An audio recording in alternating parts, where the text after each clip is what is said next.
안녕하세요. 아파트 싸게 사서 비싸게 다시 파는 아싸리판 TV입니다. 요즘 이런 말 많이 들으셨죠? 요즘 경기도 미분양 많다던데 거긴 절대 사면 안 돼. 정말 그럴까요? 어떤 유튜브 전문가들은 감정이나 느낌만으로 말합니다. 미분양 많은 지역은 절대 집 사면 안 된다. 아직도 더 떨어야 한다라는 식으로요. 근거요? 없습니다. 그냥 무지성입니다. 그런데 더 흥미로운 건 그 영상의 조회수가 10만이 넘고 또 댓글들의 내용이었습니다. 아직 더 떨어져야 돼. 아직 시작도 안 했어. 이런 댓글이 대부분이더군요. 그 유튜버는 전문가라기보다는 심리치료사 같다는 느낌 저만 받았을까요? 제가 이렇게 흥분하는 이유는요? 부러워서 그렇죠 뭐. 본론으로 가서 제가 미분양 단지를 소개하는 이유는 지금 그 미분양 단지를 사라가 아닙니다. 이런 미분양 단지들도 지금 누군가는 매수하고 있고 이 지역은 이 정도의 입지도 매수세가 없다를 확인하여 지역의 부동산 흐름을 알아보기 위함입니다. 물론 미분양이 줄었다고 무조건 집값이 오르진 않습니다.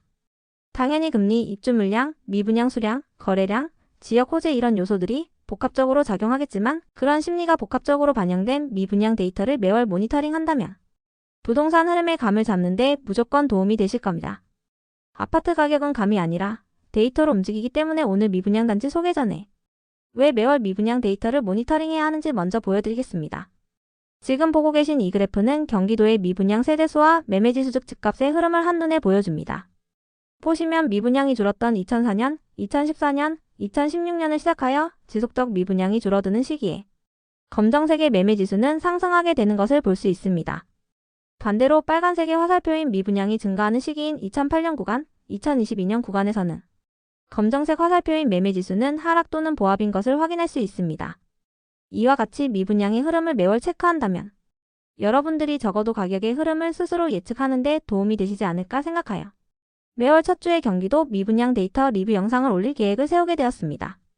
단순히 몇 세대 남았더라가 아니라 지역별 미분양 트렌드와 향후 3년 입주 폭탄 가능성 여부, 그리고 지금 사도 될까, 말아야 할까 까지 정리해드릴 예정이오니 구독을 통해 매월 발표되는 미분양 데이터로 지역별 부동산 흐름을 체크하세요. 오늘은 2025년 5월 말에 발표된 4월 기준 경기도 미분양 상위 5개 지역을 중심으로 실제로 어느 지역과 단지의 상황이 안 좋은지 또 어디는 숨겨진 기회인지를 완전히 파헤쳐 드릴게요. 자, 따라오세요. 슈! 경기도 미분양 5위는 경기도 광주시입니다. 2025년 4월 기준 미분양 세대는 총 486세대로 한 달 전보다 168세대가 줄어들며 눈에 띄는 감소세를 보였습니다. 특히 신대리 일대에 몰려있는 대단지 미분양이 일부 청약 마감 또는 계약 유도 행사로 인해 해소되고 있는 것으로 분석됩니다. 하지만 여전히 미분양 3개 단지 모두가 동일 생활권 내 특정 지역인 곤지암역에 집중돼 있어 지역 내 공급 과잉 우려가 완전히 해소된 것은 아닙니다. 광주시 전체 미분양 486세대 중 가장 많은 미분양이 남아있는 곳이 바로 힐스테이트 광주 곤지암역입니다. 총 635세대 분양 중 아직도 281세대가 미분양 상태입니다.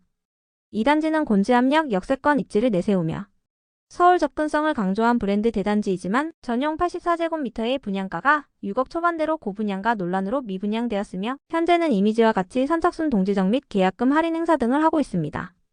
광주시에서 미분양이 가장 많이 감소한 단지는 신대리 곤지암역 센트럴 아이파크입니다. 총 347세대 분양 중 3월에 211세대가 미분양이었으나 4월에 무려 119세대를 소화하면서 4월 현재 92세대가 남아있습니다.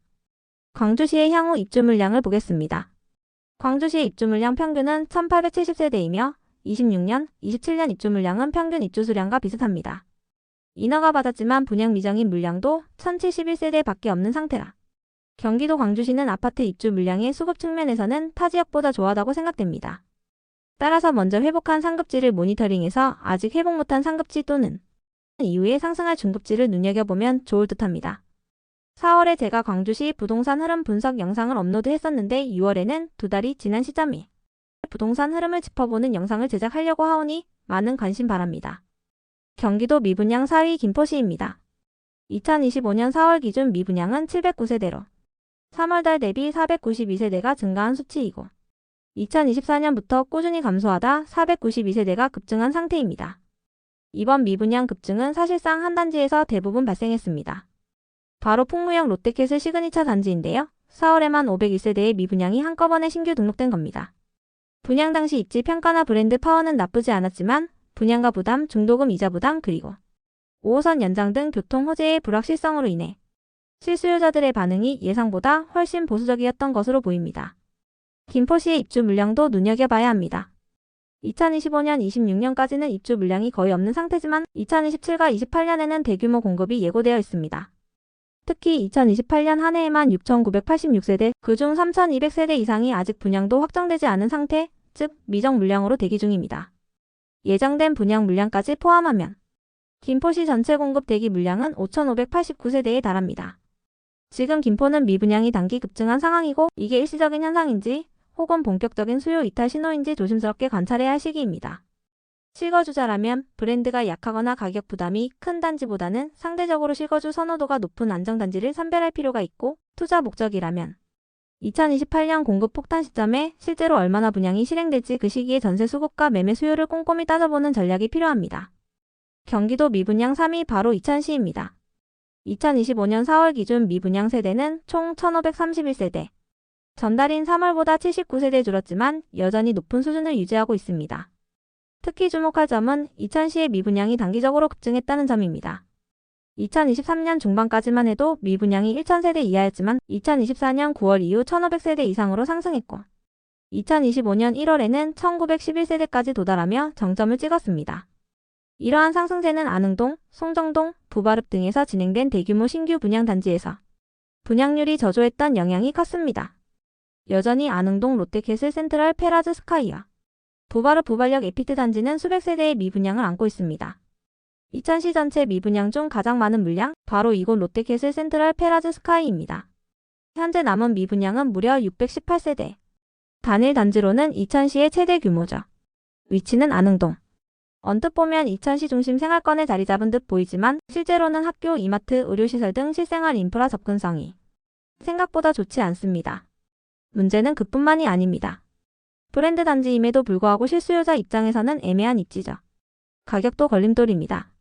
분양가는 전용 84제곱미터 기준 약 7억으로 주변에 입주 3년에서 5년차 준신축 아파트 대비 많이 비싼 분양가입니다. 롯데라는 브랜드 하나로 밀어붙이기엔 사실상 어려운 점이 너무 많습니다. 이천시는 앞으로가 더 힘든 시장이 될 것 같습니다. 2026년에만 무려 5,065세대가 입주 예정이고 분양 예정 및 미정 물량도 4,527세대에 달합니다. 년 평균 입주 물량 대비 향후 3배 이상 폭증하는 구조이기 때문에 이천시의 일시적인 미분양 감소세가 착시일 가능성도 배제할 수 없습니다. 특히 2026년 입주 물량이 정점을 찍으면서 매매 전세 시장 모두 공급 과잉 리스크가 커질 수 있습니다. 경기도 미분양 2위 양주시입니다.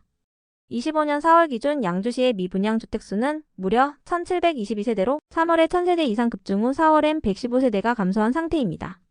가장 눈에 띄는 단지는 복지리의 양주 백성모와 엘가그란데. 3월에 이 한 단지만으로 무려 810세대가 신규 미분양으로 등록되었는데요. 한 달이 지난 시점에도 37세대밖에 소진을 못했습니다. 문제는 입지와 수요의 불균형입니다.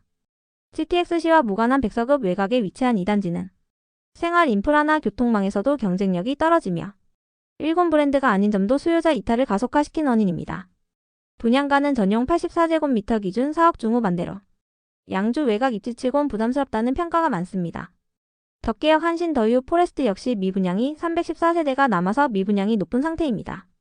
덕계역 도보권에 있는 중대형 브랜드 단지이지만 84타입이 약 5억의 분양가로 나오면서 가격 저항에 부딪힌 것이 핵심입니다. 여기에 양주시의 공급 누적이 겹치며 부동산 시장이 급하게 식어버린 상황으로 수요자들의 관망세는 더욱 확산됐습니다. 양주시의 입주 물량은 23년 정점을 기점으로 24년, 25년 지속 감소되고 있습니다. 2년간 입주 물량 평균이 약 1,500세대로 향후 2년간은 물량이 적지만 인허가 후 분양을 하지 않은 세대가 6,558세대로 27년 이후엔 입주량이 증가될 수 있으니 모니터링이 필요합니다. 양주시 역시 매달 제가 부동산 흐름을 업데이트 중이오니 6월 영상도 제작 예정으로 구독하시어 챙겨보시길 추천합니다. 경기도 미분양 대망의 1위 지역은 평택시입니다. 경기도 미분양 전체의 30%가 평택시에 집중되며 4,855세대라는 어마어마한 평택시 미분양 중에서 무려 1,002세대의 약 20% 이상을 차지하는 이 단지 바로 브레인시티 포르지오입니다. 브레인시티 핵심 구역에 위치한 만큼 기대감이 컸지만 문제는 시기와 공급량입니다. 한 해에만 1만 2천여 세대 가까이 쏟아진 공급 물량, 그리고 분양가 수준은 주변 단지와 큰 차이가 없는데 브랜드나 입지 측면에서 큰 차별성이 없다는 평가가 많았습니다. 특히 브레인시티 내부 기반 시설이 아직 미흡한 상황에서 대규모 입주를 감당하기엔 주변 인프라와 교통망이 아직 준비되지 않았다는 지적이 나옵니다. 이어서 볼 단지는 더 플래티넘 스카이에론 평택 통복동에 위치한 단지입니다. 분양 당시에는 평택역 도보권을 내세웠지만 실제 거리는 도보 15분 이상, 버스 정류장도 애매해서 교통 접근성은 기대 이하입니다. 또 통복동은 도로 혼잡도가 높고 상권도 낙후된 지역입니다. 그런데도 84타입 기준 분양가가 확장비 포함 약 6억 5천만 원이었는데요. 중소브랜드로는 다소 과감한 가격 책정이었다는 평가입니다. 결국 실수요자들이 관심을 가지기엔 매력이 부족한 조건이었습니다. 마지막으로 평택시의 향후 전망과 매수 타이밍입니다. 25년부터 28년까지 매년 입주 평균 물량인 3,000세대를 2배에서 4배까지 초과하는 물량이 대기하고 있고 분양 미정인 물량도 5,734세대가 있어서 평택은 입주 물량이 너무 많은 상태입니다. 향후 입주 물량에서 봤듯이 평택시는 지금부터 29년까지는 지금처럼 과잉 공급 구간이 있음을 강하게 시사합니다. 실수요자든 투자든 평택시에 대한 매수는 신중해야 될 것으로 생각됩니다. 지금까지 2025년 5월 말일에 발표된 4월 기준 경기도 미분양 상위 5개 지역에 대해서 알아봤습니다. 앞으로 1년 내 어떤 지역은 다시 살아나고 어떤 지역은 더 빠질지를 예측해 보려면 결국 미분양의 증감 속도, 경향성, 입주 물량의 변동을 확인해야 됩니다. 지금 바로 구독해 두시면 매월 초 영상에서 누구보다 빠른 경기도 미분양 데이터를 받아볼 수 있는 기회가 될 것입니다. 다음 달 7월 1일 영상에서 뵙겠습니다.